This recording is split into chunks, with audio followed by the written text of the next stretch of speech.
জাতীয় নাগরিক পার্টি জুলাইকে কুক্ষিগত করেছে বলে মন্তব্য করেছেন ইনকলাব মঞ্চের মুখপাত্র শরীফ ওসমান হাদী।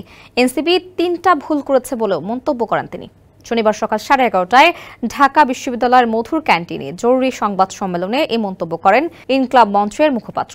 উপদেষ্টা মাহফুজ আলমের উদ্দেশ্যে হাদী বলেন, মন চাইলেই পোস্ট দেয়, 3 ঘন্টা পরে ডিলিট করে দেয়, পরে সে ক্ষমা চায়। এত আবেগী হলে তাকে উপদেষ্টা হতে বলেছে কে? এমন প্রশ্নও করেন তিনি। হাদী বলেন, জুলাই ঘোষণাপত্র না হলে জুলাই শহীদ পরিবার এবং এই আন্দোলনে অংশগ্রহণকারীদের কচুকাটা করবে ভারত আর আওয়ামী লীগ। জুলাই ঘোষণাপত্র হলে আওয়ামী লীগ নিষিদ্ধের সিদ্ধান্ত কার্যকর হবে। এই সরকারের মধ্যে যারা আওয়ামী লীগকে চায় তাদের নৈতিক পরাজয় হয়েছে নিষিদ্ধের মাধ্যমে। হাদী বলেন, তাদের চূড়ান্ত পরাজয় হবে জুলাই সনদ তৈরি হলে।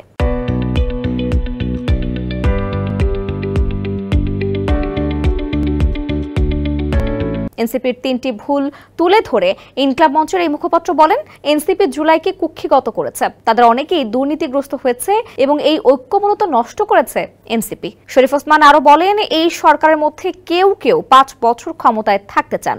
এইটা এই সরকারের বড় দায়। এই সরকারের মধ্যেই অনেকে দুর্নীতিগ্রস্ত হয়ে পড়েছে। বর্তমান সরকারকে পুনর্গঠন করে জাতীয় সরকার গঠনের আহ্বান জানান শরীফ ওসমান হাদী।